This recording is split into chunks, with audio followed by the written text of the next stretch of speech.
Well, thank you all very, very much. I am delighted to be back with you and to have a chance to talk about where we are and where we need to go. And I do worry a little bit when folks like Tom introduce you, because about halfway through the introduction, I start getting excited about hearing from the person he's describing. And then I realize it's me, and it's a little more dangerous. But Callista and I are both glad to be here. And we wanted to come in part because I want to communicate that my involvement and our involvement was a lot more than just personal ambition. It was about being a citizen. It's about the whole purpose of talking about faith and freedom. It's about everything that I think led Ralph Reed to get engaged in building what is becoming an extremely important national organization. And I want to commend you, for example, for the work you did in Wisconsin, where you played a major role. I mean, imagine if Scott Walker had been defeated, how much the elite media would have spent explaining that it was the beginning of the end of the Romney campaign, the beginning of the end of the right-wing Republicans, etc. You haven't quite seen the same level of exploration of what did it mean that all that money and all that union energy went in and they got beaten. In fact, it was a fascinating day. I do a newsletter at Gingrich Productions that you can get for free at gingrichproductions.com every week. And the week that occurred, I pointed out that you really had to wonder how out of touch the president was with reality. You remember the president came out and he talked about how the private sector was doing just fine. And what we really had to do was focus on getting more money to state and local governments. Now, the reason I thought it was fascinating is not only had the people of Wisconsin, normally considered a moderate, frankly pro-union state historically, not only had they just decisively said, no, we don't want more money to prop up unions who are getting more than they can afford because it's taking money away from our children and our future and our economy. But in addition, the very same day, and this was not given the size coverage it should have around the country, the very same day, the 8th and 10th largest cities in the United States in referenda voted decisively to change their government union contracts. The 8th largest city is San Diego. The 10th largest is San Jose. Now, these are in California. I mean, you can't be, you know, this in San Jose in particular, where the Democratic mayor led the effort. Now, in San Diego, the margin was only 66%. But for people who knew the way to San Jose, the margin there was 70%. So here you have the President of the United States, literally within 3 days, of 2/3 of San Diegans, 7 out of every 10 people in San Jose, which gave him a huge margin in 2008, a decisive majority in Wisconsin, all of them saying we want less government at lower cost, and Barack Obama gave us the Obama worldview, which is we Americans are stupid, and lucky for us, he's available. Now, what made it doubly fascinating for me, he went on to say, and you can go check the exact quote, he went on to say that the state and local governments don't have the, quote, flexibility that the federal government has when faced with a decline in revenue. Now, that means that they actually have constitutions that require a balanced budget, and therefore they're not flexible. Well, we all know what flexible means to Barack Obama. It means borrowing more money. And so his policy, as articulated in 2 paragraphs the Friday after the vote, it's very straightforward. I mean, nobody should be confused if he gets reelected.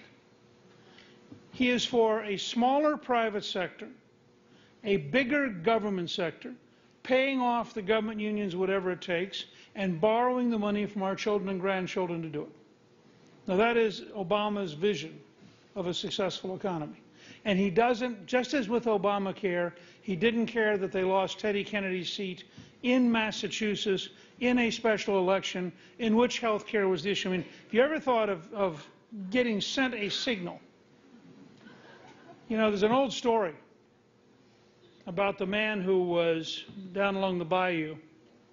An enormous hurricane came in and it began to flood. And the local police came by in four-wheel drive and they said, you know, this is going to be a bad flood. You really should come with us. He said, no, I trust in God. And the flood kept building and he was driven up to the second floor. And the Coast Guard came by in a boat and he said, no, no, I trust in God. He ended up standing on the roof. And a helicopter came by. And they yelled, we're here to take you. He said, no, I trust in God.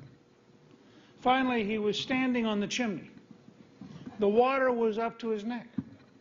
He looked up to the sky. He said, God, I trusted in you.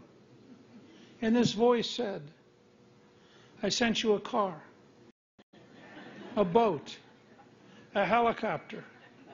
What more can I do to get your attention? Now,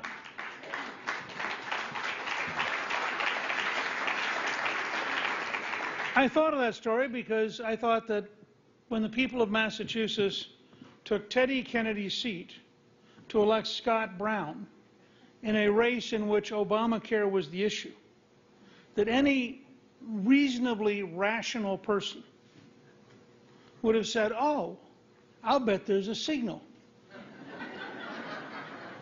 I thought when they lost the 2010 election by historic margins, remember, it wasn't the Republicans winning the House that was amazing. The Republicans won 680 state legislative seats and had 25 Democrats switch, and now have more Republican state legislators than any time since 1925. I would have thought that might have been the signal. You would have thought that Wisconsin, San Jose, and San Diego would be sort of a signal. I mean, this is a man who is sufficiently confident of the uniqueness of his gift to the planet that he is impervious to incoming information.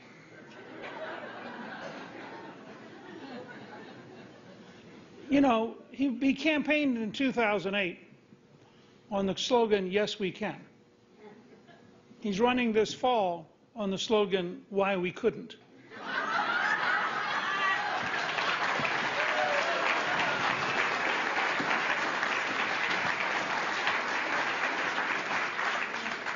So I think there are profound historic reasons to believe that this may be the most important election since 1860. I said the other night in Georgia, we had a great rally for Mitt Romney, and many of my friends from over the years, and I, of course, was very grateful to Georgia because I carried 156 out of 159 counties. We've decided, by the way, we'll still visit the other. We're going to still visit the other 3 counties. We don't hold a grudge. But Mitt and I were there together, and we had a great evening. And I said at the time,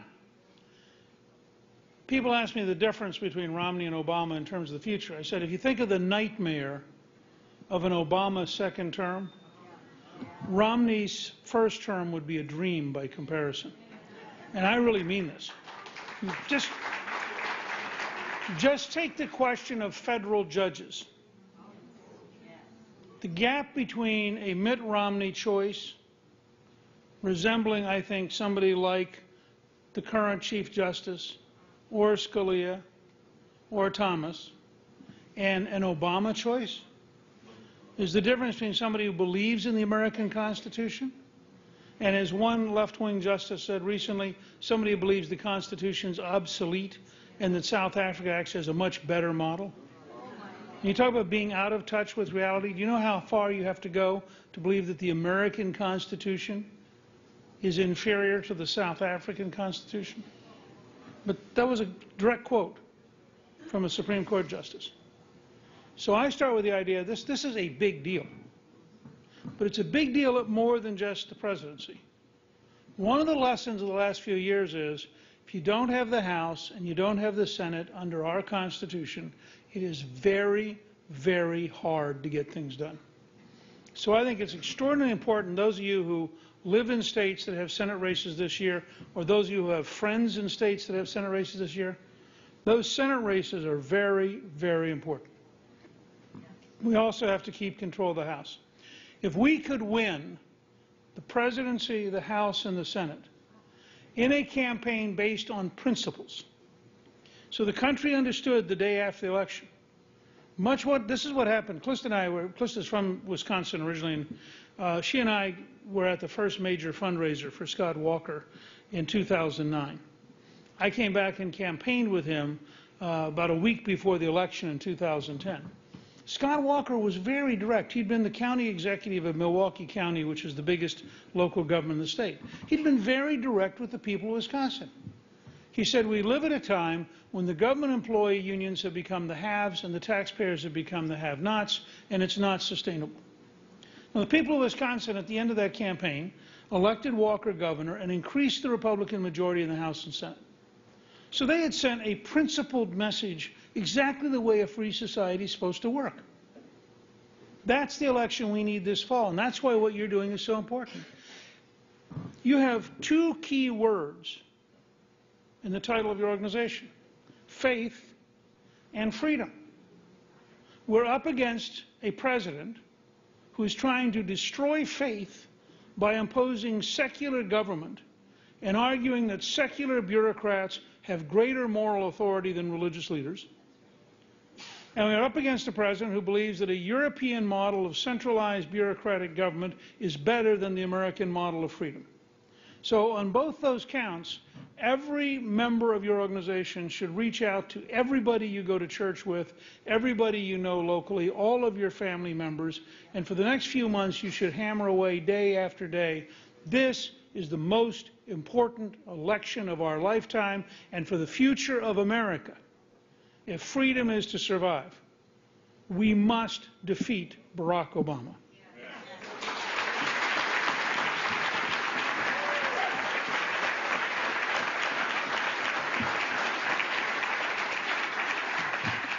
If you're in a congressional district or a Senate race and you get a chance, you should ask of the Democrat, can you tell us with a straight face that in your judgment, Barack Obama is better for our state? And I think that will force them to define who they really are, because that's how serious this is. I have two simple phrases that I think can define the whole rest of this campaign. Because I campaigned in 1980 with Reagan, and in 1979, after Margaret Thatcher won in Great Britain in an extraordinary, historic victory, we actually met with the people who had run her ad campaign, and we looked at what they had done and how they did it, and we applied many of those ideas in 1980 in the United States. And one of the reasons the Reagan victory was so big was that it was based on a fundamental conversation about reality, on a basic choice. Do you want to appease communism or defeat the Soviet Empire? Do you want to balance the federal budget with Reagan or continue to have huge deficits? Do you want to continue inflation under Carter with 21% interest rates, 13% inflation and the economy collapsing? Or do you want to go to stable money where if you save $1, it's worth $1? I mean, these were big choices that Reagan offered, but they were very simple and very clear choices. And I want to suggest to you that we have two simple statements, one statement and one question, which I believe could define this election decisively. The first is to simply ask people, can you afford 4 more years? Can you afford 4 more years of the worst economy since the Great Depression? Can you afford 4 more years of trillion-dollar deficits? Can you afford 4 more years of watching the Federal Reserve pile money into the system, building up future inflation? Can you afford 4 more years of left-wing bureaucrats issuing regulations that kill the economy? Very straightforward. And I think we can go into every neighborhood in America, of every ethnic background, look people in the eye in a nonpartisan, non-ideological way, and ask a simple question. Can your family afford the president with the highest gasoline prices in history, a president who has failed every community in terms of teenage unemployment, a president who's failed everybody in the middle class? We've had the steepest drop in middle class wealth since the Great Depression. And it's true, a large part of it began under George W. Bush. Let's be clear. But it's also true that when Ronald Reagan ran for re-election, we didn't mention Jimmy Carter because we were succeeding. We talked about what's it like to be winning. We talked about morning in America. We talked about creating jobs. The Reagan slogan was leadership that is working. Can you imagine the laughter that would emerge if Obama tried to campaign as leadership that is working? What we have today is leadership that is making excuses. Leadership that is seeking someone to blame. Leadership that is avoiding reality. So I think the first question is very fundamental about life. Can you afford 4 more years? And I think we can win that decisively if we have the courage to look people in the eye and make them think about it. But the second is something that should affect all of us at every level. In our own life, as citizens, as volunteers, in our churches, should affect us in terms of what we do in our local government, our state government, and the federal government. Simple phrase. We can do better. I mean, just think about it. How many of you have an iPhone or a BlackBerry or some handheld device that can take pictures? Raise your hand if you can take pictures. Okay. So you can be here, take a picture, send it off to your friends. You know, the other week we were out golfing, having gotten off the campaign trail, and I was visiting the beach at the bottom of a very large sand trap. And Callista, being the kind of charitable and loving person that she is, took my picture at the bottom of the sand trap and sent it to her mother and said, you know, we're resting up, or at least I am. Newt seems to be lost here. That's how instantaneous the world is. And then you look at the government.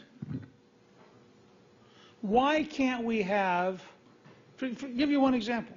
In many of the large city school systems, they cannot tell you today how many students are in class. Now, why couldn't you have every teacher with a BlackBerry take roll every morning and report in real time all the attendance, and you'd know by 9:05 every morning exactly the number of students who are showing up? And of course, that would mean the number of schools, they wouldn't collect as much money. So they're not eager to have an accurate attendance report. It would also mean you'd have to confront how big the problem is in some of these cities. But go down the whole list. Look at the level of speed and efficiency you demand today, and then look at the slowness of government at every level. Look at the degree to which you expect it to be personal. When you send an email, you actually think out of all the 7 billion people available, your email is going to go to the person you're sending it to. And then think about how much the government can't do things. I mean, think about when we lose children in various children's services programs around the country. Why do we tolerate that? So I think we have to become a movement that says basically 3 simple things. 1, America as a model really matters, and America as a model is based on faith and freedom, something that Clifton and I have written about, we've made movies about. I cannot tell you how passionately we believe that America is exceptional and that America is a model worth fighting for and worth arguing for and worth protecting. Second,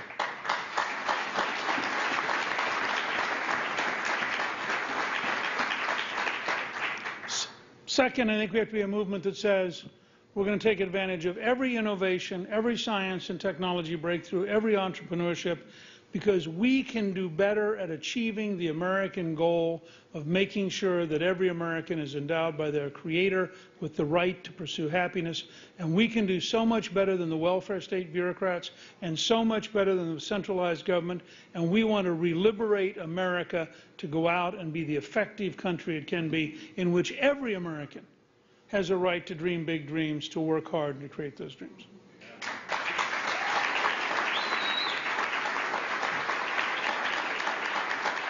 And finally, we want to make it clear, a calm, pleasant, but direct way. Barack Obama and the values he represents and the amateurish incompetence he has proven are a direct threat to the survival of America as we know it, and defeating him is a national patriotic duty, and every conservative in every part of America must do everything they can from now to Election Day to ensure that our children and our grandchildren live in a country in which, working with Governor Romney, working with the Republican Senate, working with the Republican House, not abdicating to them, working with them, we as citizens can create a dramatically better future. And we're here today to tell you that we're committed to working with you and with faith and freedom to make that happen. Thank you, good luck, and God bless you.